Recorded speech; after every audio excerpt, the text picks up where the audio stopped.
28장 말씀을 같이 이제 보고자 합니다. 이번 한 주간 사실 저는 많이 고민을 했습니다. 감사절기인데 절기 설교를 준비해야 될 것 같은데, 근데 또 이 욥기서 쭉 나가고 있는데 이 한 주간 욥기서를 딱 빼먹으면 다음 주에 우리 성령님들이 뭔 얘기야? 하고 또 볼까봐 고민하다가 그래, 어린이 설교로 절기 설교하고 오늘은 그냥 쭉 나가던 대로 욥기 설교를 해야 되겠다, 그렇게 생각을 했습니다. 그게 맞는 것 같아요. 그게 더 나을 것 같다는 생각이 들었습니다. 그렇게 이해해 주시고요. 지난주 우리는 정금같이 나아오리라 라는 말씀으로 같이 은혜를 나눴습니다. 지금까지 우리가 욥기서 말씀을 쭉 봐보니까 욥과 욥의 친구들의 대화를 보면은 마치 평행선을 달리는 것 같다라는 인상을 받는다라고 우리가 지난주에 같이 나눴어요. 즉 친구들 같은 경우는 야, 너가 뭔가 죄를 지었기 때문에 하나님이 너한테 이렇게 심판을 내리신 거야 라고 하면서 욥을 계속 정죄하기만 해요. 반면에 욥은 아니야, 아무리 생각해도 나는 지은 죄가 없어 라고 이제 친구들한테 항변을 하는 것이죠. 그러니까 서로의 이야기는 잘 듣지 않고 자기 이야기들만 계속 하는 거예요. 평행선을 달리고 있었다. 그러다 보니까 친구들은 나중에 가서는 욥의 말과 행동을 왜곡하기까지 했다라고 지난주에 나눴습니다. 욥이 하지도 않은 행동을 야, 네가 옛날에 그렇게 했잖아, 나쁜 짓 했잖아, 그렇게 이야기하기도 하고, 욥이 그런 의도로 얘기 안 했는데 친구들은 야, 너 하나님을 무능한 하나님으로 보는 거야? 우리 전능하신 하나님을 무능한 하나님으로 보는 거야? 그렇게 욥의 말을 왜곡해가지고 그렇게 해석하기도 했던 것을 보게 됩니다. 거기에 아마 욥은 기가 찼을 것 같다는 생각이 들어요. 아니, 이제 내가 하얗지도 않은 행동을 했다고 그러고, 그래 내가 그런 말도 안 했는데, 그렇게 얘기도 안 했는데 그런 식으로 받아들이고 기가 찼을 것입니다. 때문에 아마 욥은 이 친구들과 내가 더 이상 말해봐야 무슨 소용이 있겠느냐 라는 그런 이 생각을 가졌을 것 같아요. 그래서 이제 욥은 친구들이 아니라 그 자리에서 하나님만 바라보게 되는 것을 우리가 보게 됩니다. 역시 나를 아시는 분은 하나님밖에 없다라는 것이죠. 그리고 나의 이 억울함을 풀어주실 분도 하나님밖에 없다라는 것입니다. 저 친구들이 나를 좀 알아줄 줄 알았는데 그게 아니에요. 역시 나의 억울함을 풀어주실 분은 하나님밖에 없다라는 것입니다. 그러면서 우리가 지난주에 살펴봤던 말씀이 23장 10절 말씀이죠. 우리 다시 한번 읽어볼까요? 시작. 그러나 내가 가는 길을 그가 아시나니 그가 나를 단련하신 후에는 내가 순금같이 되어 나오리라. 아멘. 이 말씀, 이 욥의 고백 안에는 어떤 의미가 담겨져 있느냐? 욥의 신앙에 변화가 생기기 시작했다는 것을 우리가 발견할 수 있었다는 것이에요. 그 전에 욥이 고난을 받기 그 초창기에 욥기서 초반부에는 이 욥이 고난받는 상황에 대해서 원망을 하고 불평을 하기만 했어요. 그렇죠? 하나님, 나 아무 죄도 없는데 왜 나를 이렇게 힘들게 하시냐고 원망 불평하고, 더 나아가서 나 죽을 거니까 나 찾지 마시라고 그러면서 되도록이면 하나님으로부터 도망가려고 했던 욥의 모습을 보는 거예요. 어떻게 해서든 하나님의 손에서 벗어나려고 했던 욥의 모습을 보았습니다. 그런데 이제는 그가 어떻게 바뀌었어요? 하나님을 찾기 시작했다라는 거예요. 하나님을 간절히 찾기 시작했다라는 것입니다. 그래서 23장 3절 말씀에 뭐라고 이야기합니까? 내가 어찌하면 하나님을 발견하고 그의 처소에 나아가랴.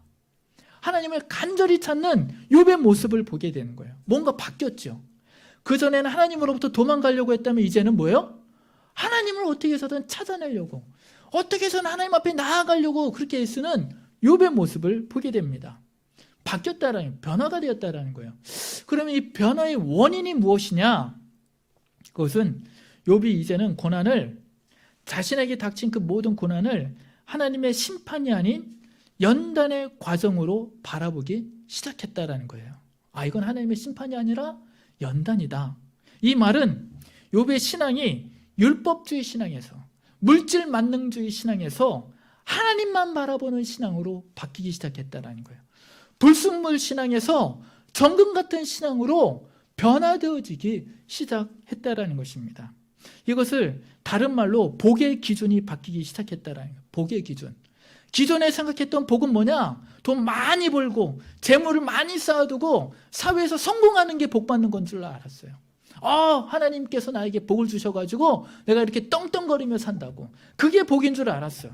그런데 물론 그것도 복이지만 진정한 복은 뭐냐? 하나님이 함께 하심이 복이라는 걸 알았어요. 그러니까 하나님을 찾기 시작하는 거죠. 하나님께 나아가려고 그렇게 애썼던 것이죠. 진짜 복은 뭐냐?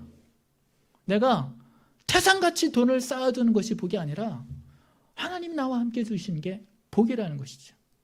찬송가 438장 보면은 그게 내 영혼이 은총 입어라는 찬송가잖아요. 그 3절 가사가 어떻게 시작을 하죠?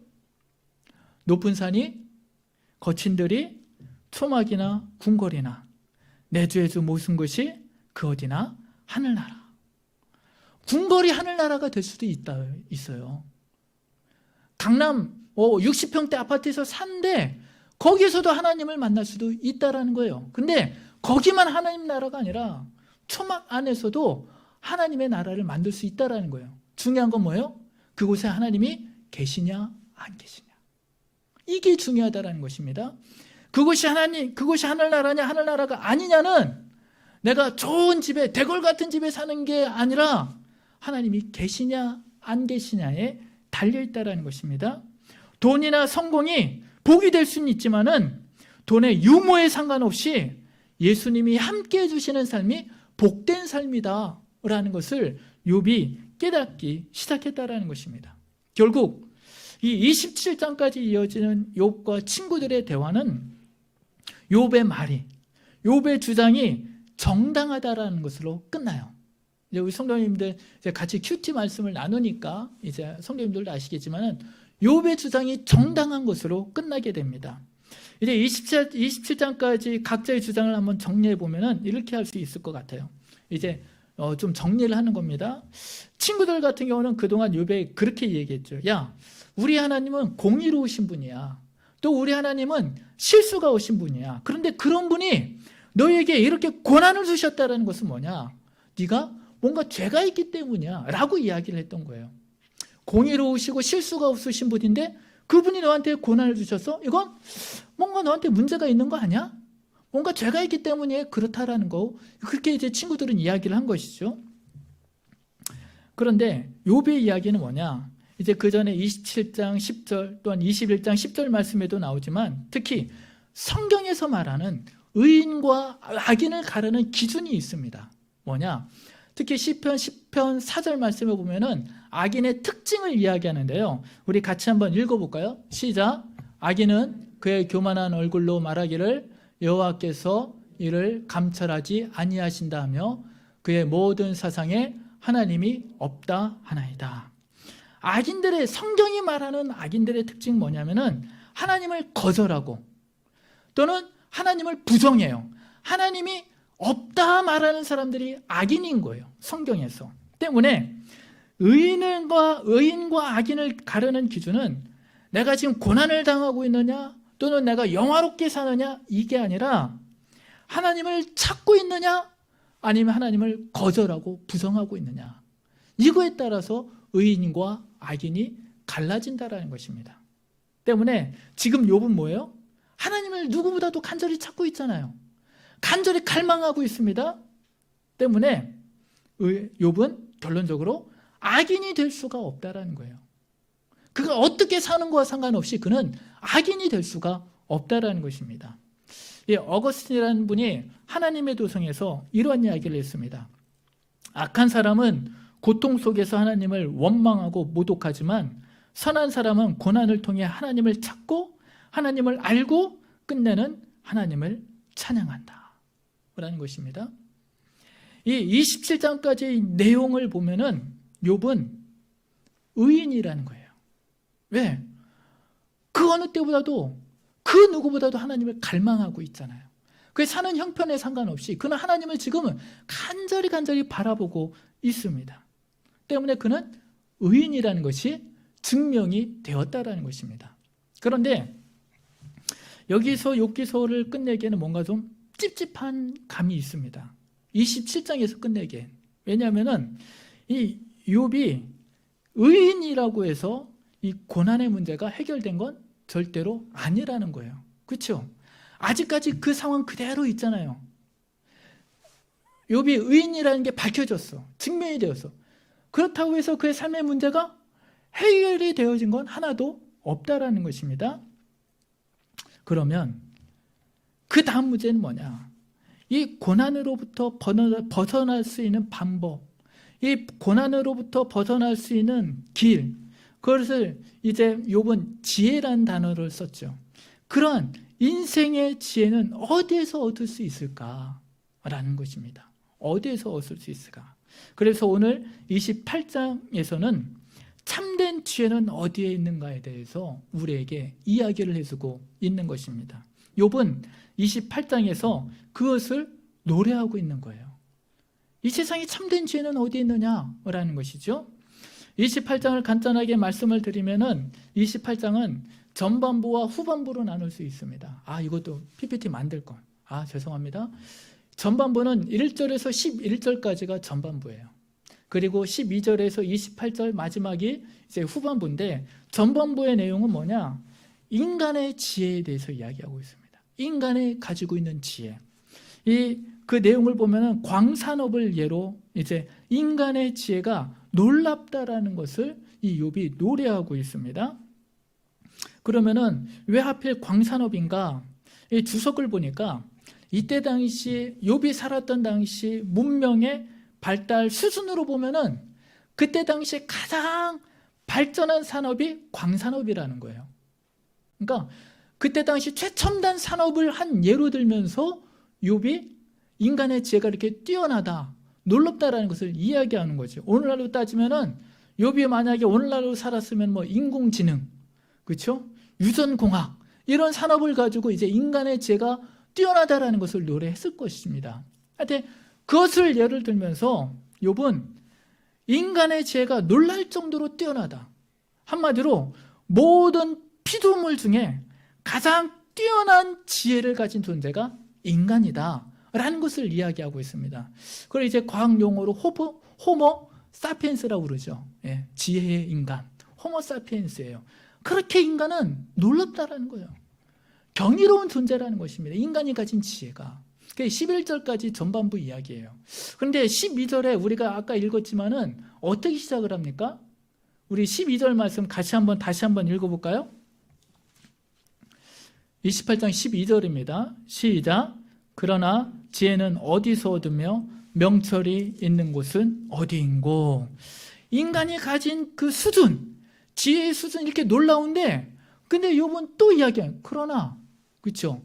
그러나 지혜는 어디에서 얻으며 명철이 있는 곳은 어디인고 라는 거예요. 이 12절서부터는 참된 지혜는 어디 있는가에 대해서 묻기 시작하는 것입니다. 이 12절의 의미는 그런 거예요. 11절까지 인간의 지혜, 놀라운 지혜에 대해서 노래했다고 했잖아요. 인간이 가진 그 놀라운 지혜로 문명이 발달하고 산업이 발전했지만, 그런데 문명이 발달했다고 인생의 모든 문제를 설명할 수 있는 것도 아니고 해결할 수 있는 게 아니라는 것입니다. 이게 중요한 거예요. 우리 문명이 발달했다고 해서 모든 인생의 문제들이 문명의 발달함에 따라서 해결되는 게 절대로 아니라는 것입니다. 한번 생각해 보십시오. 문명이 발달하면 우리 인생의 문제들이 저절로 해결이 됩니까? 아니지 않습니까? 30-40년 전에 비해서 우리 문명은 놀랍도록 발달을 했습니다. 우리 산업은 놀랍도록 발전을 했어요. 그만큼 우리 삶은 편리해졌습니다. 그러나 그렇다고 우리의 인생의 문제도 지금까지 저절로 해결됐느냐라는 거예요. 성도님들의 삶이 좀 편해졌다고 인생의 문제가 해결이 되었습니까? 아니잖아요. 해결된 게 전혀 없습니다. 오히려 그때보다 지금 세대가 미래에 대한 두려움이 더 크고 더 괴롭고 힘겨운 나날들을 보내고 있다는 것입니다.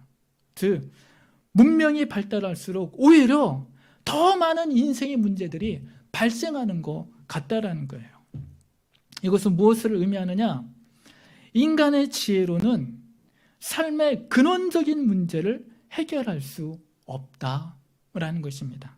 분명 인간은 피조물 중에 가장 존귀한 존재이고, 그래서 인간의 지혜는 한없이 뻗어나가지만 인간의 지혜는 한이 없습니다. 인간의 능력은 무궁무진합니다. 그래서 우리 인류 문명은 앞으로도 한없이 발달하겠지만 그 안에 한계가 있다는 거예요. 그 안에 인간의 지혜가 가진 한계가 분명히 있습니다. 어떤 한계입니까? 인생의 근본적인 문제는 해결할 수 없다라는 한계를 가지고 있다는 거예요. 그러면 욥이 그렇게 간절히 원하는 지혜는 어디에 있는 걸까요? 우리 인생의 문제를 해결할 수 있는 그 참된 지혜는 어디에 있는 걸까요? 23절 말씀, 28장 23절 말씀, 23절 말씀 한번 읽어볼까요? 시작. 하나님이 그 길을 아시며 있는 곳을 아시나니. 28절 다시 한번 읽겠습니다. 시작. 또 사람에게 말씀하셨도다. 보라, 주를 경외함이 지혜요 악을 떠남이 명철이니라. 아멘. 지혜가 어디에 있다고요? 주를 경외함이 지혜요 악에서 떠남이 명철이라. 하나님께 지혜가 있다라는 것이죠. 하나님께.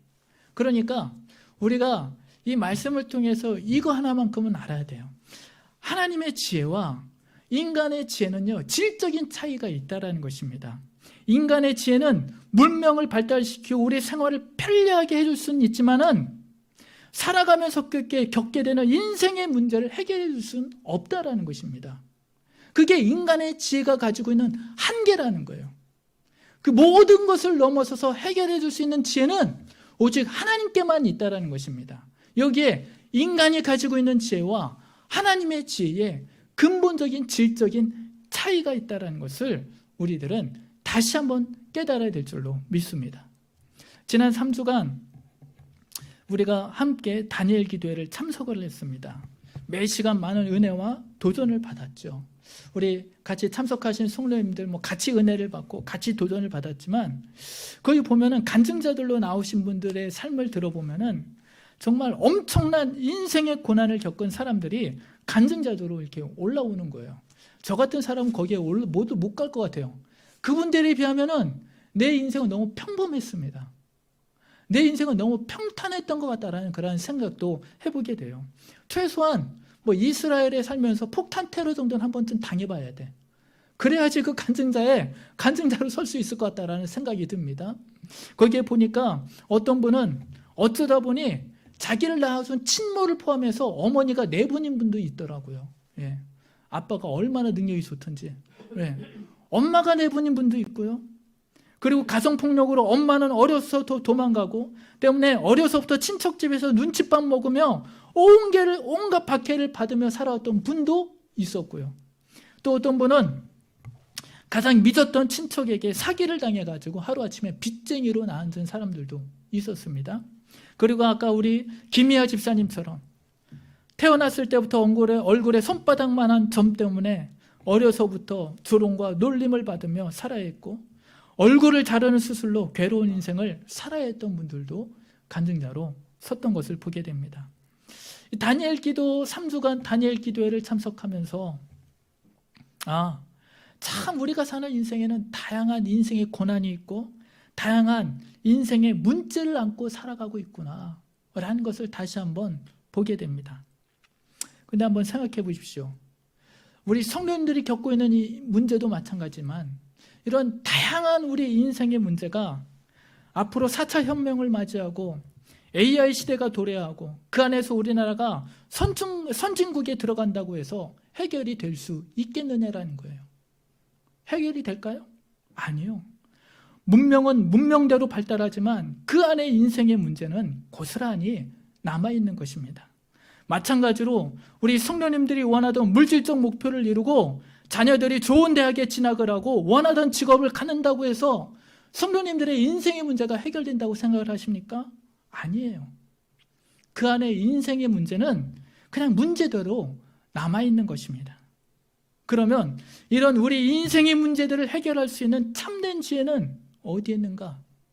오늘 욥이 우리에게 이야기를 해줍니다. 28절 보라는 거예요. 우리 보고. 예. 히브리어 키죠. 보라, 주를 경외함이 지혜요, 악을 떠남이 명철이니라. 여기에서 악은 아까 말씀드렸죠. 하나님을 거절하고 부정하는 게 악입니다. 주를 경외함이 지혜요, 악을 떠남이 명철이니라. 지난 3주간 다니엘 기도를 참석하면서 그분들의 간증을 들으면서 그 간증자들의 공통점이 있더라고요. 삶의 모습은 다 다양해요. 다 달라요. 근데 그 안에 공통점이 있던데 뭐냐면은 고난 중에 있고 인생의 가장 힘든 순간이 닥쳤을 때에 이분들은 오히려 하나님께 감사했다라는 것입니다. 아까 범사에 감사하라고 그랬잖아요. 그 안에도 감사할 일이 있다라는 거예요. 감사할 부분이. 감사했어요, 이분들은. 그리고 그 안에서 찬양을 했습니다. 그리고 더욱더 하나님 앞에 기도하며 하나님의 음성에 귀 기울이기 시작했다라는 거예요. 그러니까 어떻게 되느냐? 그 안에서부터 우리 그 간증자들 내면이죠. 내면에서부터 그 모든 문제가 해결되기 시작하더라는 것이에요. 내면에서부터 모든 문제가 해결되기 시작을 합니다. 그리고 정말로 뜻하지 않은 방법으로 하나님이 길을 인도하시더라는 것입니다. 이게 무엇을 의미하느냐? 하나님을 경외하기 시작할 때에 우리 인생의 길이 열리기 시작한다라는 것입니다. 물론 그렇다고 문제가 없는 것은 아닙니다. 그러나 한 가지 확실한 것은 뭐냐? 그가 나의 길을 아시나니. 하나님이 우리 길을 아시잖아요. 그 하나만큼은 확실한 믿음을 갖게 된다라는 거예요. 그러니까 나의 모든 길을 아시는 하나님을 경외함으로 우리 인생의 문제를 해결해 나아갈 수 있었다라는 것입니다. 사랑하는 성도 여러분, 우리 인생의 모든 길을 아시는 분은 하나님이십니다. 그 하나님을 경외함으로 말미암아 인생의 문제를 해결할 지혜를 얻으실 수 있는 우리 사랑하는 성도들 되시기를 주님의 이름으로 축원드리겠습니다. 말씀을 마치겠습니다. 올해는 이제 다니엘 기도회를 이제 그날 마치고 나서 우리 사모랑 차를 타고 집에 돌아가면서 사모랑 이런저런 이야기를 그래도 많이 했던 것 같아요. 물론 아무 말 안 하고 갈 때도 있었지만 많은 이야기를 나눴습니다. 근데 지난주인가 사모가 그러는 거예요. 이번 다니엘 기도회는 이 순종과 감사가 키워드인 것 같다. 그러니까 모든 간증들의 공통점이 뭐냐면은 순종, 감사, 순종, 감사라는 것이죠. 하나님을 경외했다라는 것이죠. 그들의 삶은 늘 항상 하나님을 경외하는 삶을 살았다라는 것입니다. 힘들수록 인생이 버겁고 내 힘에 부대낄수록 더욱더 하나님을 찾아 나아가고 그 안에서 하나님을 경외했던 그들의 모습을 우리들이 발견하게 됩니다. 마찬가지로 우리 성도님들도 우리 성도님들의 인생이 힘들수록 그 인생이 버겁고 우리 성도들의 힘에 부대낄수록 더욱 하나님을 찾으시기를 주의 이름으로 축원드리겠습니다. 그리고 그 하나님으로부터 내 인생의 모든 길을 다 하시는 그 하나님으로부터 인생의 지혜를 배워나가실 수 있는, 그래서 그 주님이 주신 그 지혜로 인생의 문제들을 하나하나 해결해 나가실 수 있는 우리 사랑하는 한뜻교회 성도들 되시기를 주님의 이름으로 축원드리겠습니다. 기도하겠습니다. 사랑의 주님 감사합니다. 오늘도 우리에게 좋은 날, 복된 날 허락하여 주시고 오늘도 우리에게 추수감사주일로 주님 앞에 나와 예배드리고 오직 주님께만 영광 돌리게 하여 주심을 감사합니다. 특별히 오늘도 우리에게 말씀하여 주시사 주님의 뜻을 알게 하여 주시고 또한 우리가 이 험악한 인생길 어떻게 살아야 되는 것을 다시 한번 깨닫게 하여 주심을 감사합니다. 우리의 모든 길을 아시는 주님, 우리 사랑하는 성도들 그 인생이 힘들고 어려울수록 그 힘에 부치고 버거울수록 더욱더 간절히 주님을 찾아 나아갈 수 있는, 그래서 주님으로부터 인생의 참 지혜를 배워나갈 수 있는 우리 한뜻교회 성도들 되게 하여 주시옵소서. 그러므로 말미암아 주님이 주시는 지혜로 인생의 한 고비 한 고비를 주님 안에서 넘겨나가며 그 안에서 주님의 은혜와 사랑을 더욱더 누리며 살아가는 우리 사랑하는 한뜻교회 모든 성도를 낼 수 있도록 축복하여 주시옵소서. 이 모든 말씀 사랑이 많으신 예수님의 이름으로 기도합나이다. 아멘.